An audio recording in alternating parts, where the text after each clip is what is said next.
Howdy, everybody. Dr. Andy Woods here. Welcome to Pastor's Point of View number 367. This is being released on August 8th, 2025. We have a prophecy update for you today. Here's our preview slide. 6 areas we're going to try to look at. I think it's kind of obvious I won't be able to get through all of these in this session. So what we don't finish in this session, we'll just pick it up in the subsequent session. But lately I've been starting these prophecy updates with a little bit on the restrainer. We know that there's a restrainer upon the earth.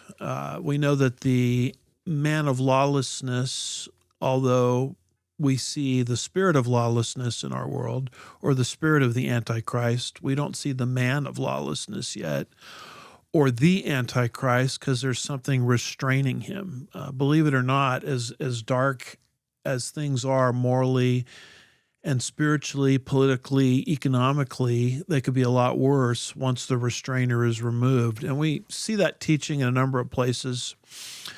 Probably the most prominent place is 2 Thessalonians 2, verses 6 and 7, where the Apostle Paul says, you know what restrains him, that's the man of lawlessness, now, so that in his time he will be revealed.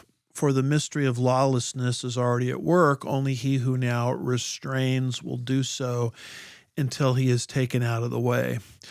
We also know from Romans 13, verses 3 through 5, that the institution of human government, when it functions correctly, can play a huge role in restraining evil. Notice what that passage says. It says, for rulers are not a cause of fear for good behavior, but for evil. Do you want to have no fear of authority? Do what is good, and you will have praise from the same. For it, or government, is a minister of God to you for good.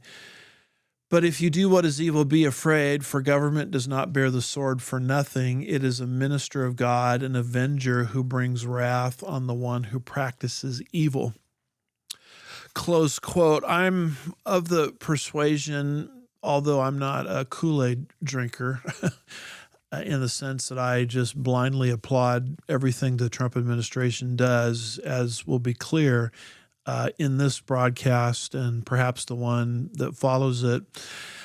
I do see the Trump administration as largely a gift from God, in the sense that it's restraining the hand of evil in our day. And ever since Trump was inaugurated, the spirit of lawlessness, the spirit of the Antichrist, in some ways it's accelerated, but in other ways it's slowed down.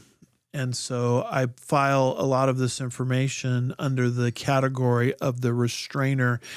And I just have a couple of news items to bring to your attention related to the restrainer. Notice this article from the American Thinker.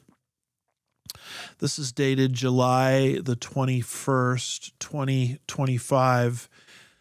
The title of this is Obama's Real Legacy Comes into Focus. And here's what the article says. It says, the Director of National Intelligence, Tulsi Gabbard, set off fireworks on Friday when she accused former President Barack Obama of organizing a coup d'etat against his successor. Summarizing the damning evidence in her possession, Gabbard said, quote, these documents detail a treasonous conspiracy by officials at the highest level of the Obama White House to subvert the will of the American people. The article goes on and it says, in a pivotal national security meeting chaired by, and here are the malefactors, Susan Rice, also attended by, here comes more malefactors, John Brennan, James Carey, interestingly enough, Loretta Lynch, Victoria Newland, Miriam McCord, Avril Haines, Lisa Monaco, Ben Rhodes, and Maher Bitar, who is Obama's official who immediately went to work for Adam Schiff. And we've covered his escapades, I should say, on prior shows. And then the article says that's a who's who list of Russian hoax plotters. The article says this, it says, still, it is satisfying to see this headline at Breitbart, quote, declassified. Obama administration manufactured intelligence to push the fake Trump-Russia collusion narrative. In other words, Obama and high-ranking members of his administration, including the intelligence chiefs, were responsible for safeguarding the nation from foreign and domestic threats, fabricated evidence meant to convince the American people that Russia stole the 2016 election from Hillary Clinton. Furthermore, this cabal of conspirators fabricated evidence meant to incriminate President Trump, convince Congress to remove him from office, and perhaps even convince a future jury to convict him for espionage and treason. Obama and his people damaged America's reputation in the world by pretending that Russia hacked the 2016 election, along with Hillary Clinton and her campaign, the original plotters who paid for the Steele dossier and its public dissemination. The Obama administration defrauded the American people by squandering time and resources on a figment of their own seditious imaginations. The Obama administration and the Clinton campaign essentially conducted a color revolution against the United States. It was their intention to instigate a mass public uprising that would force President Trump from office. They conspired to overthrow the U.S. government and install a new one more amenable, to their interests. What these untouchable elites did was textbook treason and sedition. Now, why is this the work of the Restrainer? Because there was an attempt to, according to this article, make it sound as if Trump really didn't win the 2016 election against Hillary Clinton, but in fact, somehow Russia was involved in tampering with the election, stealing it from Hillary Clinton. And that's what Obama and these acolytes of his, these cabinet members of his, these heads of state, etc., wanted the American people to believe and wanted the American legal system to believe so Trump could be removed from office. And the whole thing was manufactured. The whole thing was made up. And now that we have Tulsi Gabbard as the head of one of these three-letter agencies, she is now in a position to declassify the various documents exposing what Obama and his cronies did. And that is huge because if Obama and his cronies broke the law, and it looks like they did, if they were involved in sedition, treason, espionage, etc., every single one of these individuals from the top of the list, Obama, all the way down to the bottom, should be fully prosecuted and should experience the full brunt of the law, the full penalty of the law, the full penalty of the legal system. And so now, because Tulsi Gabbard is the head of this three-letter agency, she's in a position to bring these things to light. And if all of this is true, then that's just huge work on the part of the Restrainer to expose evil in our day and return our government to we the people.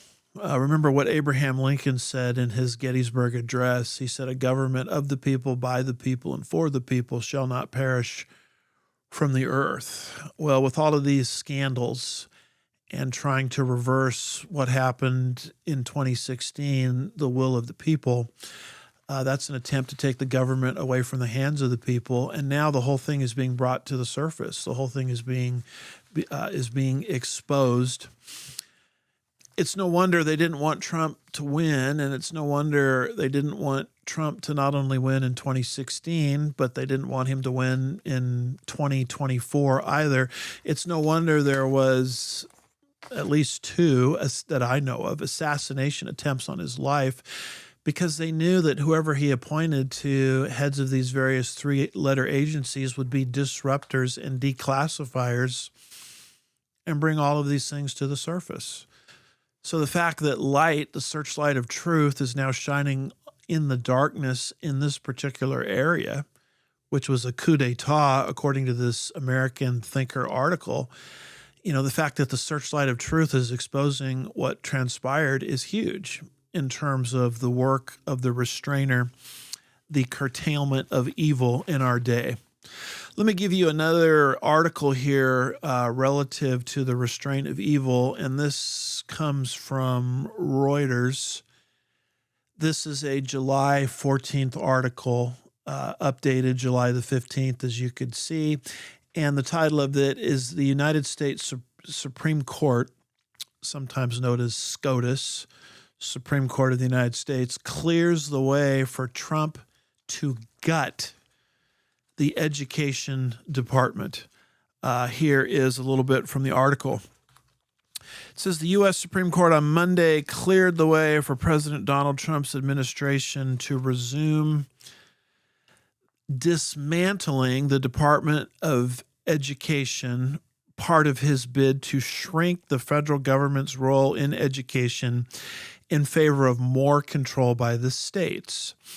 In the latest high court win for Trump, the justices lifted a federal judge's order that had reinstated nearly 1,400 workers affected by mass layoffs at the department and blocked the administration from transferring key functions to other federal agencies.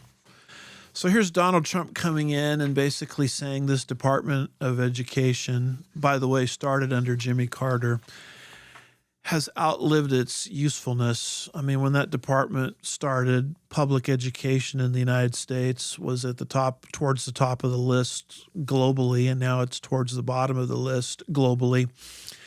I don't have a screenshot on this, but when you consult the work of sociologist Paul Vitz, you'll see that the moment that that department was established and education became federalized in the United States, instead of being accountable at the state and local level where it belongs, the various Judeo-Christian references in terms of America's founding and America's founding fathers begin to disappear from the public school textbooks, which were now being kind of a one-size-fits-all, federalized curriculum. So it's exciting to see Trump come in and actually fulfill a promise that he said he would do, dismantling the Department of Education.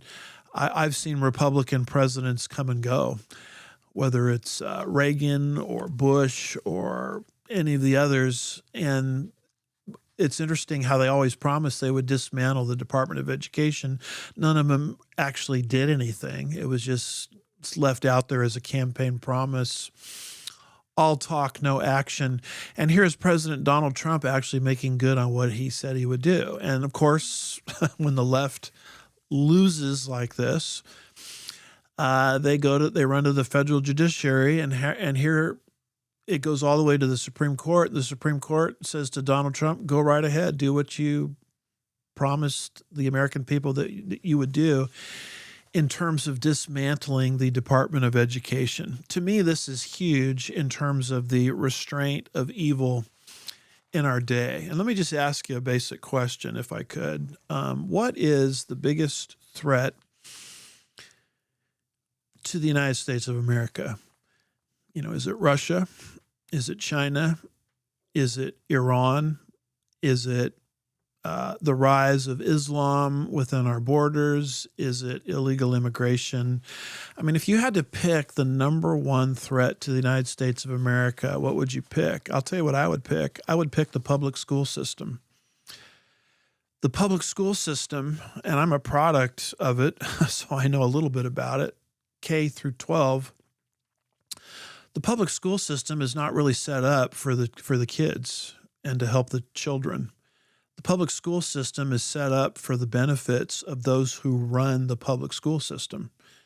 It's set up for bureaucratic salaries. It's set up for teachers' salaries, retirement programs, days off, holidays. And when you actually look at the system from top to bottom, it's really not there for the kids. It's there for the bureaucracy that promises to run the school system on behalf of the kids. And we have, ever since public education became federalized in our country, you can thank Jimmy Carter for that with his Department of Education. I mean, we were at the top of the list globally, and now we're at the bottom of the list in virtually every single category.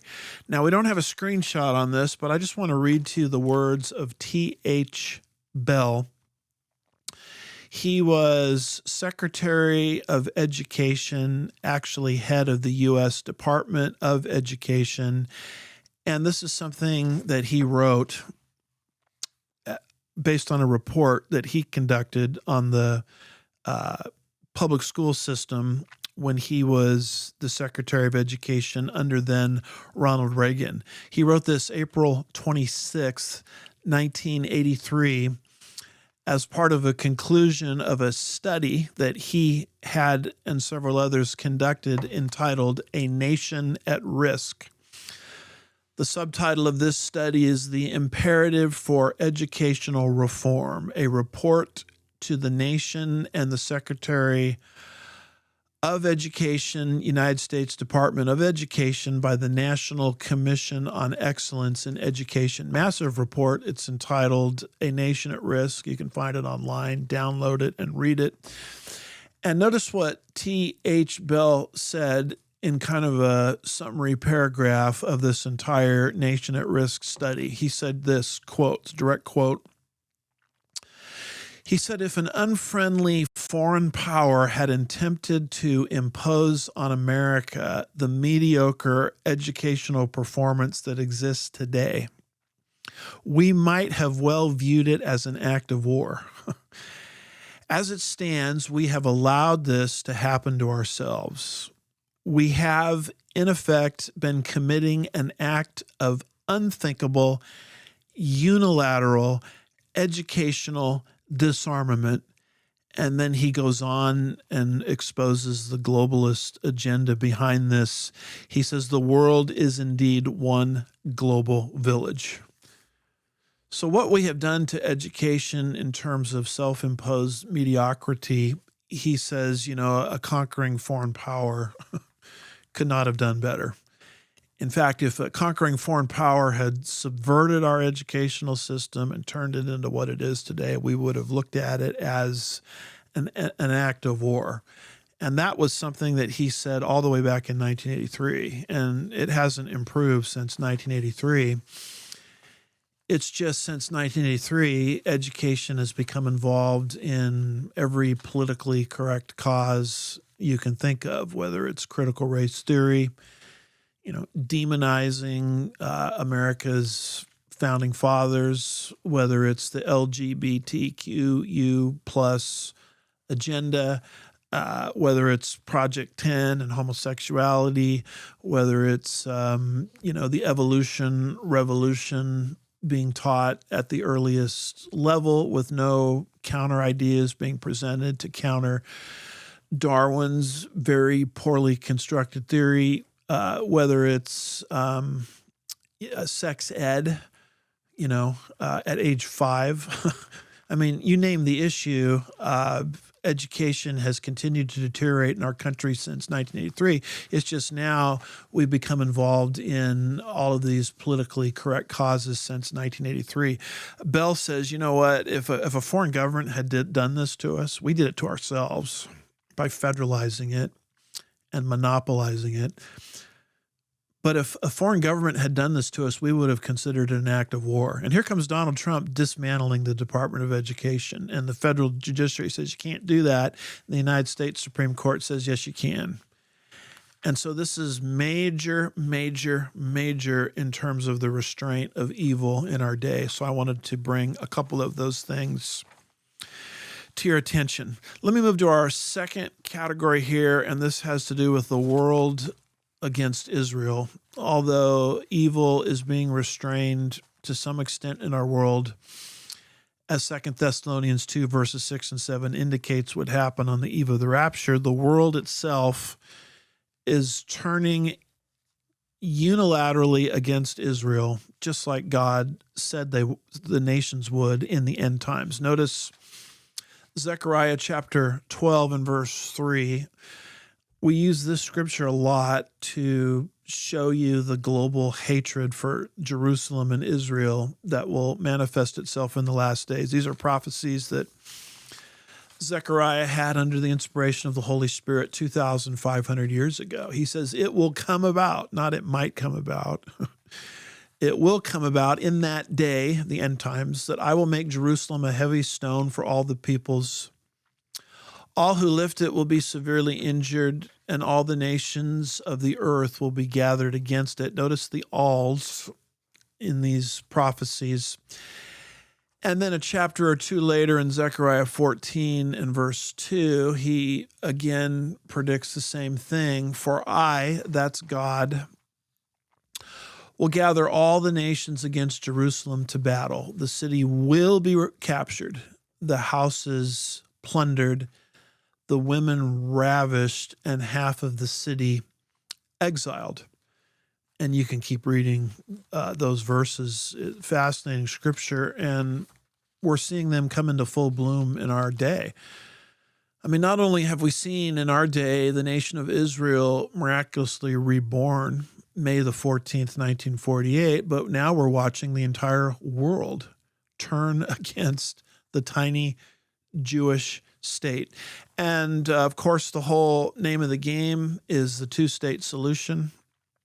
I've got a couple of maps to show you. Bear with me if you've seen these before on our broadcasts. We refer to them quite often, but there is the West Bank, and that's the whole name of the game. They want to take that away from the Jewish people that they won fair and square in a war of self-defense going all the way back to 1967, and give it to some international group or squatters on the land pre-1948 with hostile intentions to Israel called the Palestinians. If we advance the slides again, we can see that the Bible uses the name Judea and Samaria to describe that land. I mean, that's the whole name of the game now in the international community.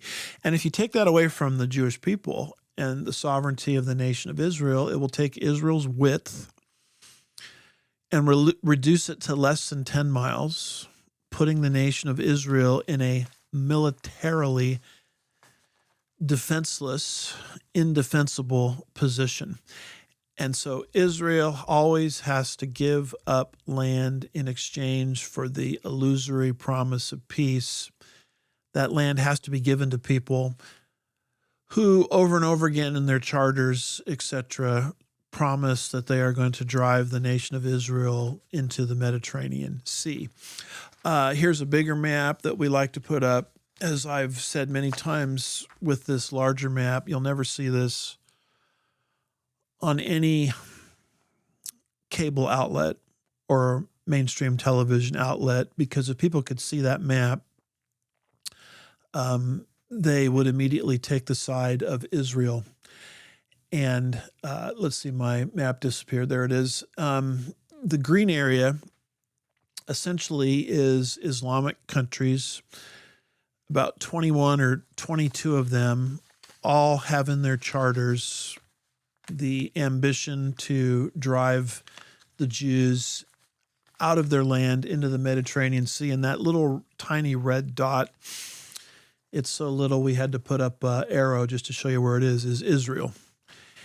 And the world community in its completely irrational and drunken state. And that's what Zechariah says the world will be like relative to Israel around the time of the end. They'll be inebriated, because this doesn't make any sense logically.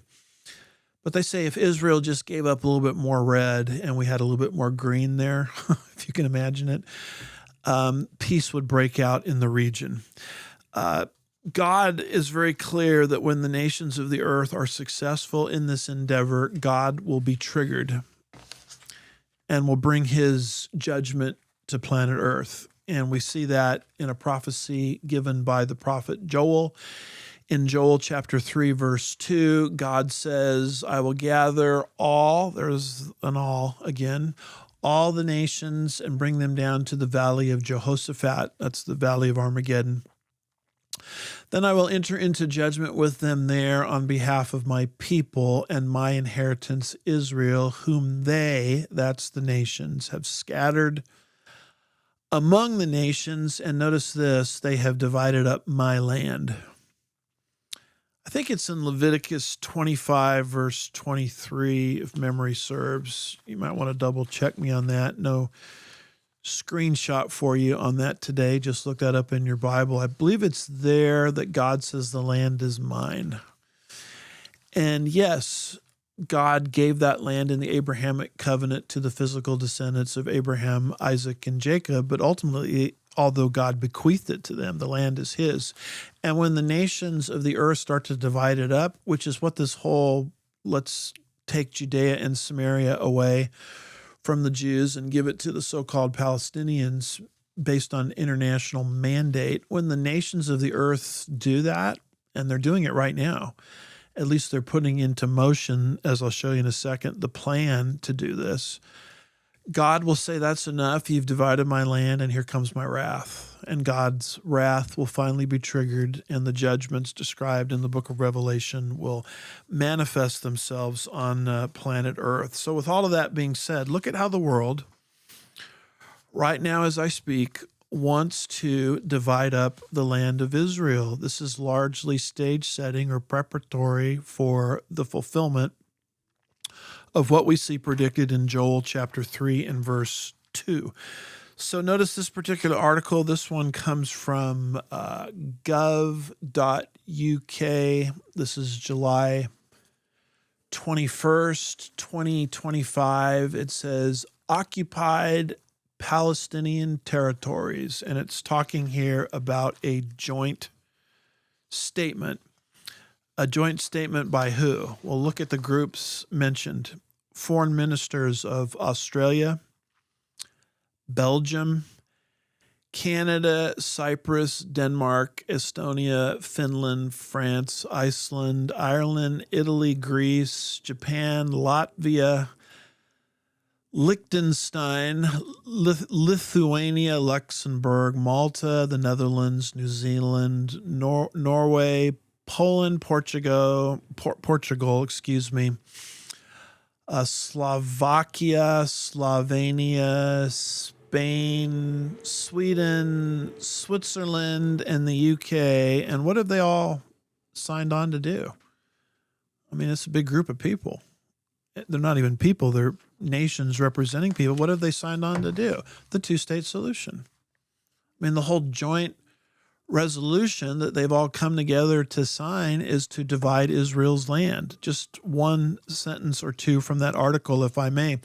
It says the E1 settlement plan announced by Israel's civil administration, if implemented, would divide a Palestinian state into two, marking a flagrant breach of international law and would critically undermine the two-state solution. That's a lot of gobbledygook legally, but basically the idea is we nationally are coming together as a unifying group of nations, and we're going to protect this two-state solution as if our life depends upon it, meaning we want Israel to relinquish the West Bank, better called Judea and Samaria, to the Palestinians. It's the plot of the nations to divide Israel's land. Hello, Zechariah 14:2. Hello, Zechariah 12:3. Hello, Joel 3, verse 2. You have to understand that we're living in astronomical times.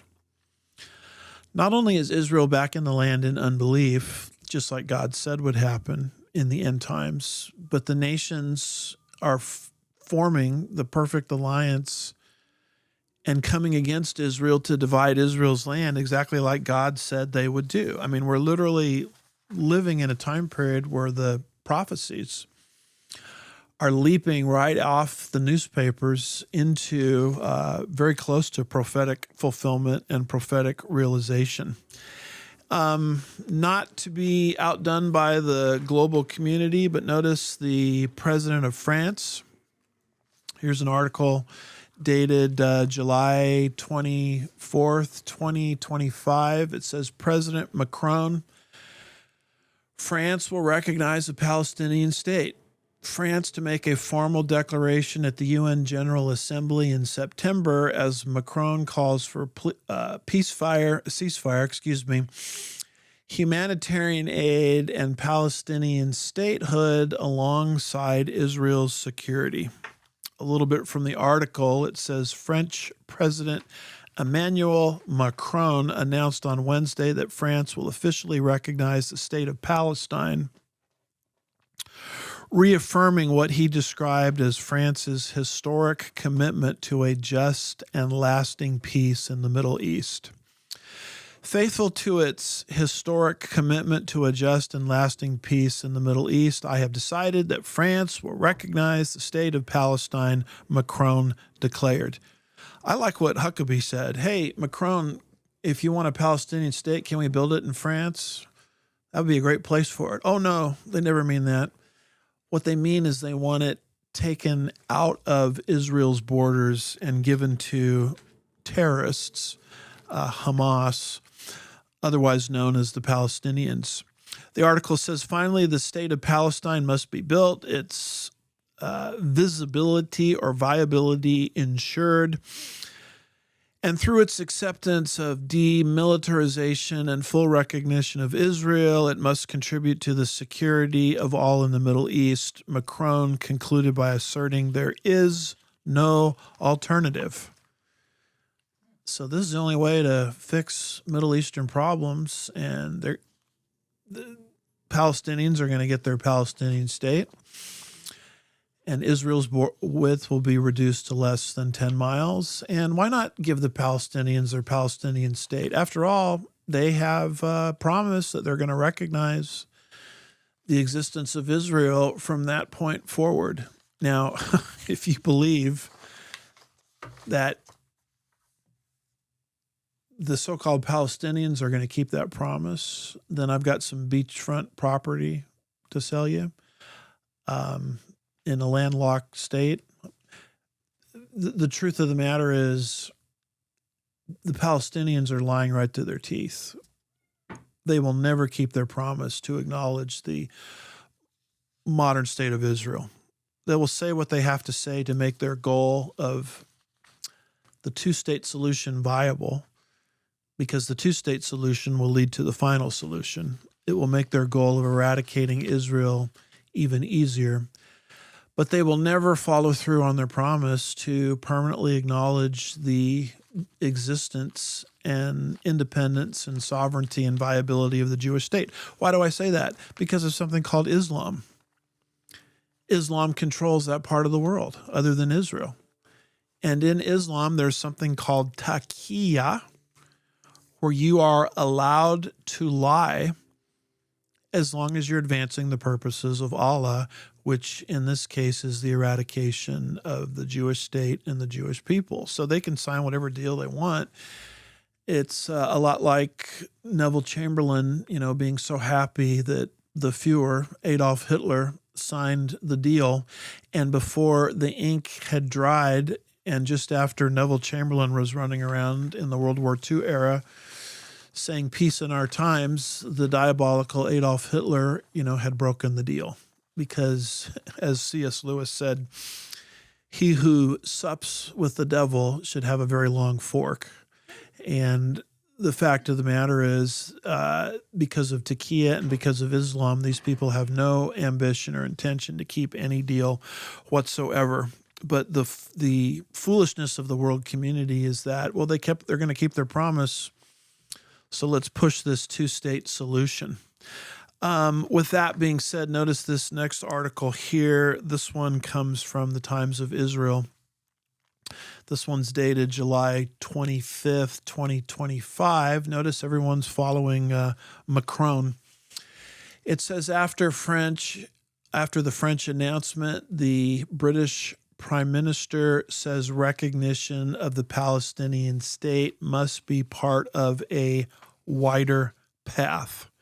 The article says after France said Thursday that it would recognize Palestine, Starmer, Prime Minister of Britain, says he is working with allies on the steps needed to achieve peace. Quote, recognition of a Palestinian state has to be one of those steps. I am unequivocal about that, but it must be part of a wider plan which ultimately results in, here it comes, a two-state solution and lasting security for Palestinians and Israelis, close quote, he said in a statement after speaking with the leaders of France and Germany. So it's almost like a cascading snowball effect.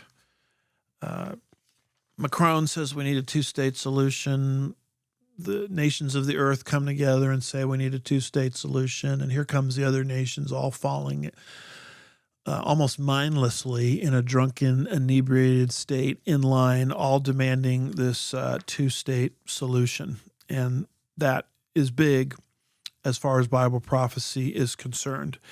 There are some things that the nation of Israel is doing now, which I believe will compound this sort of ganging up of the nations against Israel. To help us with that, notice this particular article from peacenow.org, dated July the 17th, 2025. The article says the government intends to seize administrative powers from the Palestinians in the Cave of the Patriarchs. Now, we read about the Cave of the Patriarchs in the book of Genesis, the burial places of Abraham, Isaac, Jacob, some of their wives, etc. And now Israel wants to have a little bit more say about the types of excavations and digs that will be done in that area, and the world doesn't like it. Why would Islam not like that? Why would the world not like it? Because they don't want it to be demonstrated that, you know what, Israel in general, Jerusalem in particular, which is not referenced here, but Jerusalem in particular, Israel in general, is actually a Jewish state. I mean, it's been that way ever since, well, it's been that way for 3,000 years. And there's evidence of Israel's perpetual existence in that land going all the way back to 2000 BC, the time of the patriarchs. And they don't want those types of archaeological discoveries unearthed because as that happens, that weakens the false Islamic narrative claiming that the land actually belongs to the Muslims and not the Jews. So the more Israel asserts its sovereignty and says we're going to dig where we want and we're going to excavate where we want, the more the nations of the earth, largely dependent upon Middle Eastern oil, will react against Israel, culminating in the nations turning against Israel in the end times, albeit Zechariah's prophecies. This article says yesterday reports were published in the Israeli media indicating that the Minister of Defense has decided to unilaterally transfer to Israel the authority over the management of the Cave of the Patriarchs for the purpose of carrying out renovations at this site. This means that Israel will be able to make changes to the structure of the holy site without coordination or consent from the Palestinians, an act that would constitute a grave insult to millions of Muslims, as well as a violation of international agreements to which Israel is a signatory. The annexation government is playing with fire and with the security of us all, according to Peace Now. The Cave of the Patriarchs is considered the fourth holiest site in Islam after the Al-Aqsa Mosque, and any unilateral change is perceived by millions of Muslims as humiliation and an attack on the sacred place. This article is very interesting because it offers an interesting tie-in to the Temple Mount, which, if you follow our broadcasts, you know that the Temple Mount and what's happening on the Temple Mount is very significant prophetically.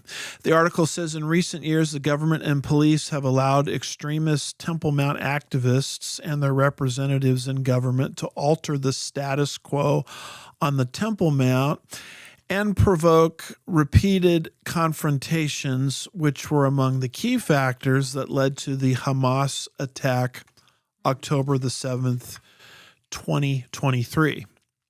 One of the recurring Palestinian concerns is that Israel will replicate the Cave of the Patriarchs model at the Temple Mount, allowing Jewish prayer,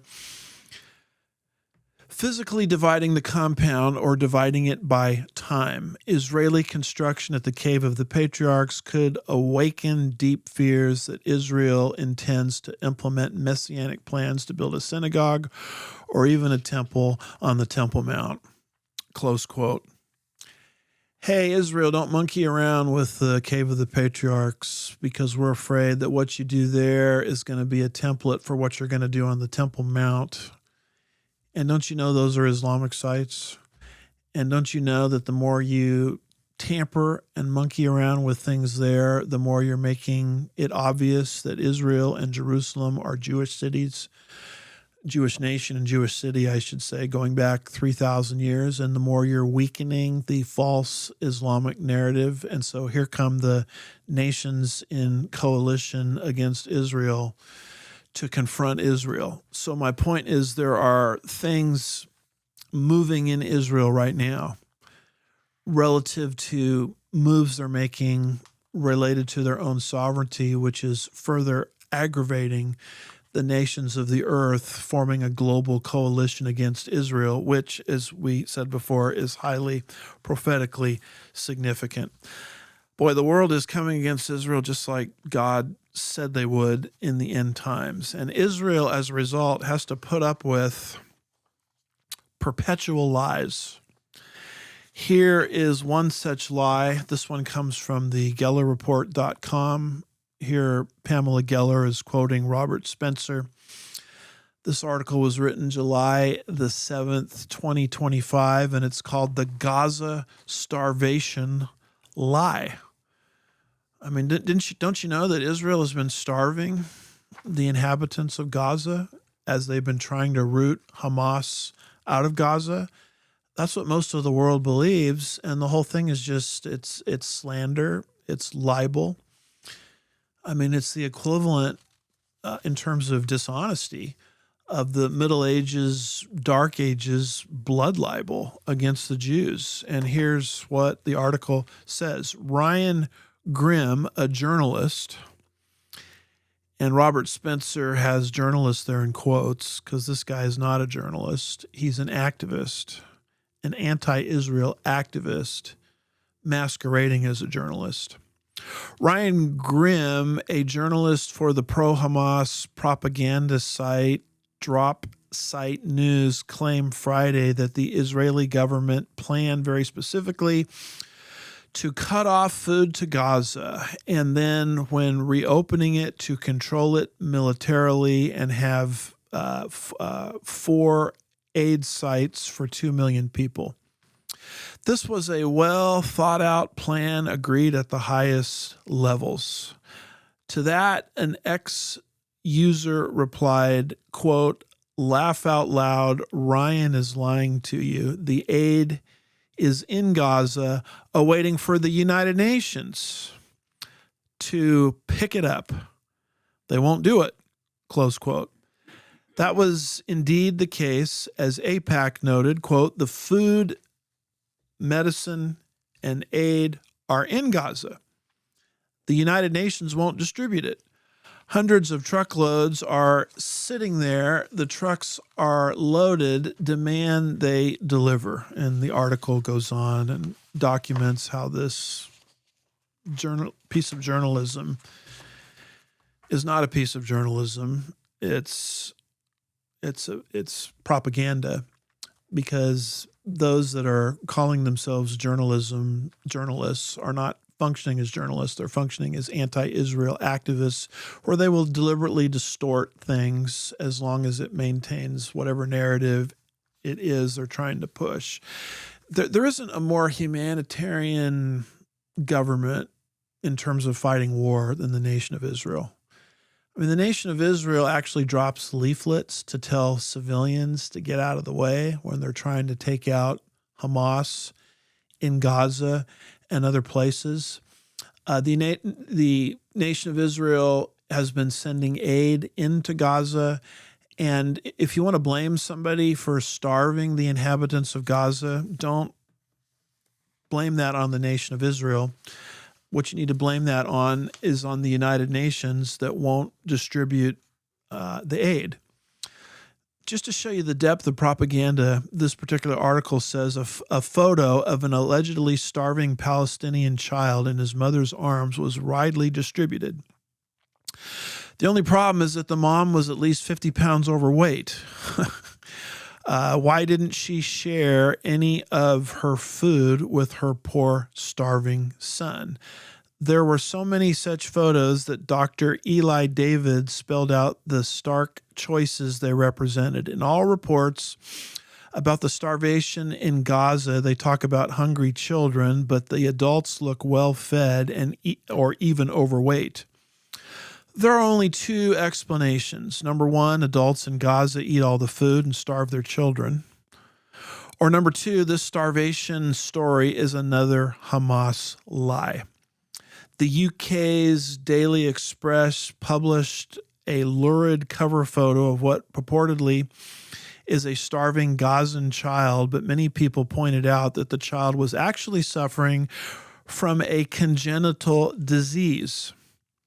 As always, however, the facts simply don't matter.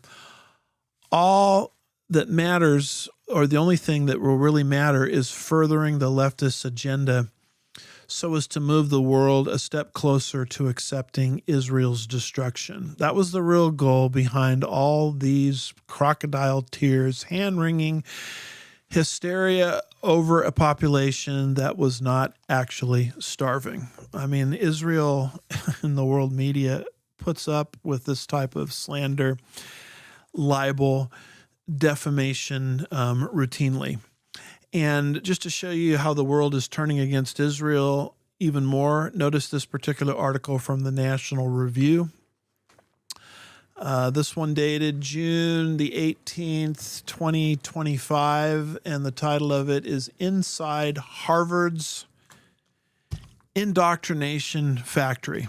And it's talking about an analysis of Harvard Divinity School and how anti-Zionist the presentations for the future aspiring ministers coming out of this influential university, the types of anti-Zionist presentations that they are routinely exposed to. It's an analysis of anti-Israelism, anti-Semitism, anti-Zionism at the creme de la creme, shall we say, of divinity schools in the United States of America, most notably Harvard. And if this is happening at Harvard, what are the rest of our divinity students being fed in other lesser-known schools?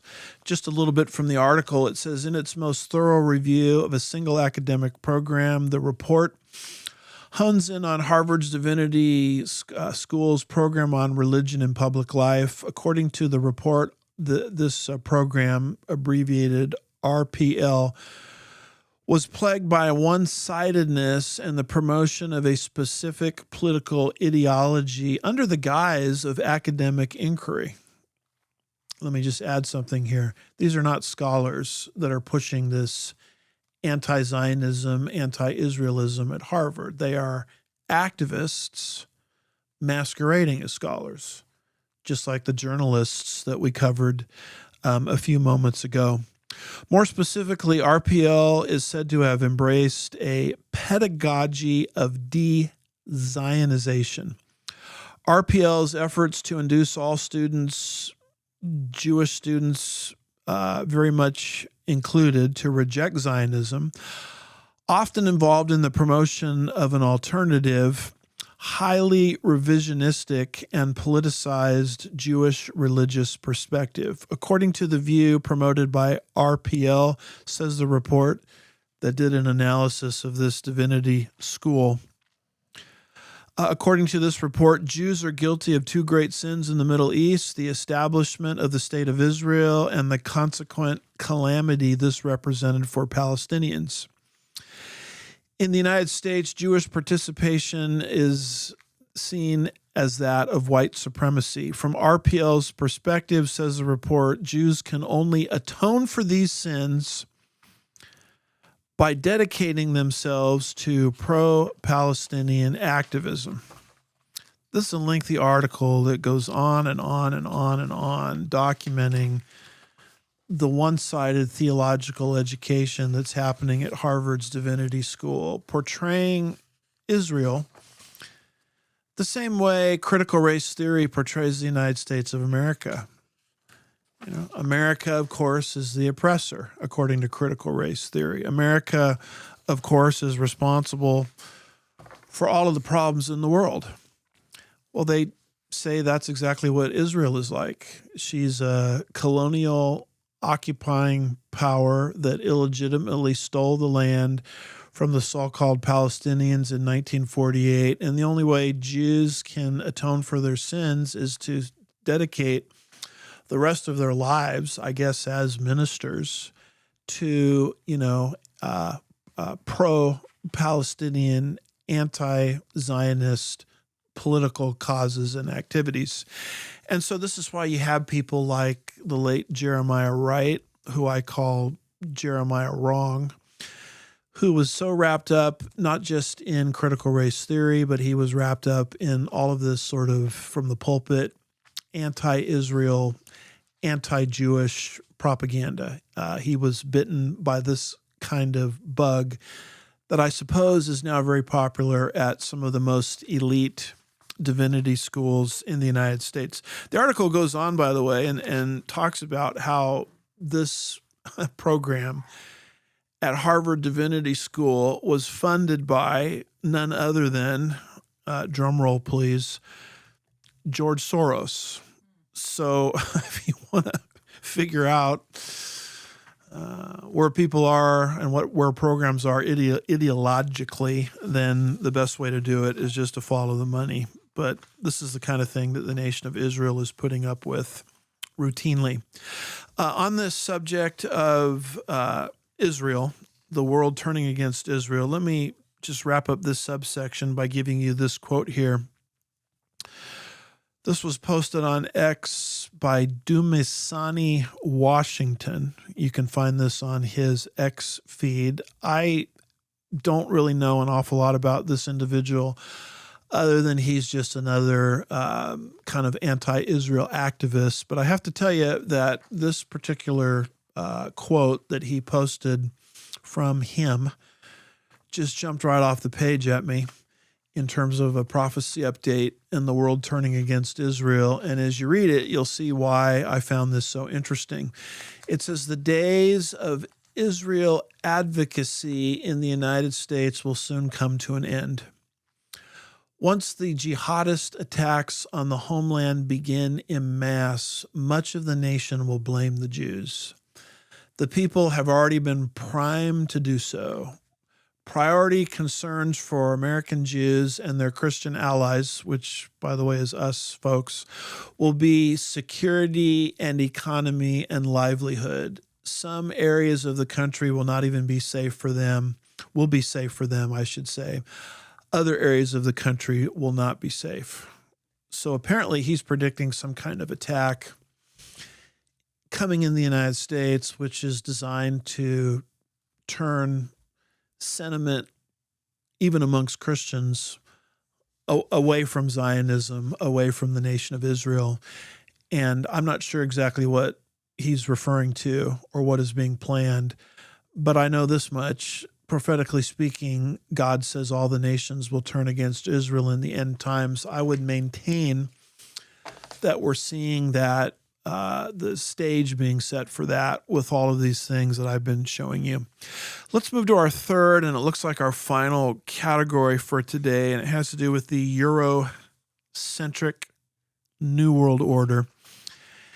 And of course, when we talk about the Eurocentric New World Order, we have to talk about the statue in Daniel 2. You'll see a picture of it in just a minute, which is a description of the various Gentile powers that will trample Israel down during the times of the Gentiles, which started with the Babylonian captivity from that point all the way up till the second coming. And those powers, it's a dream that Nebuchadnezzar saw in Daniel 2, and Daniel was also given this same dream. In Daniel 2 is identified as various body parts of a statue. Head of gold, chest and arms of silver, belly and thighs of bronze, legs of iron, feet of iron and clay. And then it would be hit by a stone cut without human hands that would instantaneously shatter the statue and grow till it fills the earth. So that there is a description of the various Gentile powers that will trample Israel down from the time of the Babylonian captivity right up to the second advent. The head of gold is Babylon. Chest and arms of silver would be Medo-Persia. Belly and thighs of bronze would be Greece. And the legs of iron would represent Rome. Two legs, meaning the eastern and western divisions of ancient Rome. And then you'll notice that the feet are connected to the legs. The feet, 10 toes, is the 10 king or 10 nation confederation of the Antichrist that will rule the world for 3.5 years during the tribulation period, only to be struck by the stone cut without human hands, which is God's kingdom, which will come with the second advent at the end of the tribulation period, to instantaneously destroy the Antichrist's empire and then grow till it fills the earth, speaking of the fact that it will last forever. And so what we're seeing develop here as we're living in between, I would say, the shins and the ankles, between the legs and the feet, is the Antichrist's 10-nation or 10-king confederacy. And because the feet are connected to the legs, and the legs represent ancient Rome, the 2 feet represent the empire of the Antichrist growing out of the cultural inheritance of ancient Rome. And then once it grows out of that cultural inheritance, it will subdue the entire world. But it will start in what we might call revived Europe first, on its way to global dominion. Eventually, we'll see the fulfillment of Daniel 7, verse 23, as these 10 toes, called 10 horns in Daniel 7, will cover the earth. Daniel 7, verse 23 predicts the fourth beast will be a fourth kingdom on the earth. By the way, Klaus Schwab called his, what was the name he gave for his revolution? World Economic Forum. He called it the fourth Industrial Revolution, which is very interesting language in light of Daniel's nomenclature of the fourth beast. Just some food for thought. But it says the fourth beast will be a fourth kingdom on the earth, which will be different from all the other kingdoms, and it will devour the whole earth and tread it down and crush it. What is this dealing with? Global tyranny, first arising in Europe. Europe, the cultural inheritance of ancient Rome, is the seed, which will lead to global tyranny. In other words, if I'm understanding this right, global tyranny begins in Europe before spreading out into the entire world. So that's why tyranny raising its ugly head in Europe, I find extremely prophetically significant. I mean, think of this for a minute. Europe, the UK as part of that, where parliamentarian democracy first arose, is now becoming tyrannical. A couple of fast articles on this. You'll notice this one here from RT.com, July 23rd, 25, it says the U.S. State Department accuses the European Union of Orwellian censorship. The bloc's online content moderation policies violate free speech, according to the agency. The article says the U.S. State Department criticized the EU's Digital Services Act, sometimes known as the DSA, as Orwellian censorship, echoing earlier remarks from United States Vice President J.D. Vance. Praise God for J.D. Vance pointing out that Europe just doesn't respect free speech or freedom of expression anymore. The article says in Europe, thousands are being convicted for the crime of criticizing their own government. The Orwellian message won't fool the United States. Censorship is not freedom, the department wrote on X Tuesday. All the DSA protects is European leaders from their own people. Passed in 2022, the DSA mandates that online platforms remove illegal and harmful content and combat the spread of disinformation, according to the European Commission. In 2024, French authorities detained Russian-born tech entrepreneur Pavel Durov on charges that he allowed his Telegram messaging app to be used for criminal activities.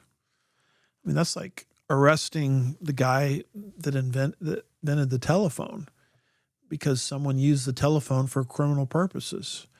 I mean, the fact that some people used Telegram to speak out against the governments of Europe got this innovator of Telegram arrested in Europe. I mean, it's insanity. This is how totalitarianism is rearing its ugly head and developing in Europe, the cultural inheritance of ancient Rome, right on time. Exactly harmoniously and in parallel fashion with all of these other prophecies that we have been mentioning in this particular update. Real quick, one more fast article on the totalitarianism developing in Europe. This one from the Independent. This one dated July 27th, 2025. It says, elite police unit to monitor social media for anti-immigrant posts. And it says, Shadow Home Secretary accuses the government of trying to police your post. The article says this, an elite unit of detectives is being convened to monitor social media for anti-migrant posts. The National Internet Intelligence Investigation Team will operate the National Police Coordination Center, otherwise known as NPOCC, in Westminster, drawing officers from forces across England and Wales. The unit will be tasked with flagging early signs of potential civil unrest and maximizing social media intelligence.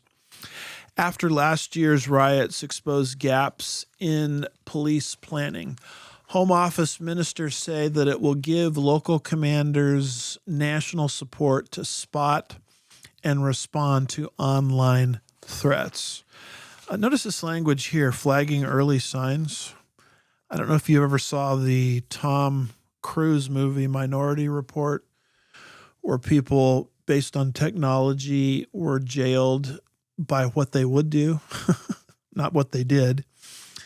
You know, in the legal system, we have what's called mens rea in criminal law, mental state. But also accompanying the mental state is something called actus reus, which is the actual, not just the mental state to commit a crime, but the action of committing a crime. And any first-year law student understands this and knows this. What is going on here with this elite group monitoring posts, figuring out potential warning signs in people, is we're going to arrest people for what they say online because we know it's going to lead to actus reus down the road because they've got the requisite mental state. Well, is there actus reus here? Oh, no. We decided to take that important ingredient of criminal law and discard it. But we're going to arrest and jail and penalize people. We're going to put people under the full force and brunt of the legal system based on mens rea and their thought life alone. Because after all, they could become criminals down the road.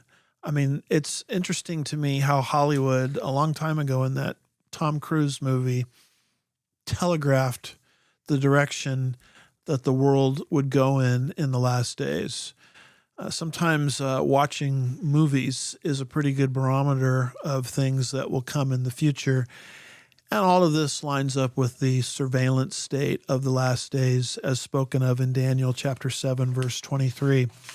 The article says Shadow Home Secretary Chris Philip accused the government, that's the governments of Europe, of trying to police what you post, what you share, and what you think, because it can't police the states itself.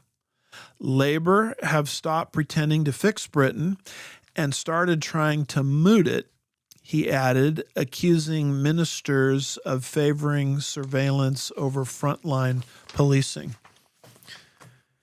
Because the governments of Europe are now completely and totally obsessed with what you post and what you think of all of the resources that are now depleted into investigating and solving actual crimes. I mean, actual criminals run free while the governments of Europe are putting together these special units to police what people say, what people think, what people post. And this is all done, of course, in the name of protecting the dignity of illegal immigrants. You might recall that on prior broadcasts, we don't have any videos for you today on this, but there was a gentleman that was speaking to an immigrant, and he just made the statement, because he was hard of hearing, he made the statement, "Speak clearly." Or I may have it a little wrong, "Speak plainly." Well, from that, the powers that be said, that's a potential hate crime violation, because you're being, negative towards an illegal immigrant. You might remember the guy kind of running through the crowd. We had a video of it where he says, "Come on, England." And because he just made the statement, "Come on, England," obviously he was anti-illegal immigrant, even though he was just cheering on his country. And the video we showed him being arrested and, put in the police vehicle and I guess taken to incarceration. So this is the type of craziness, this is the type of insanity which is now happening in Europe.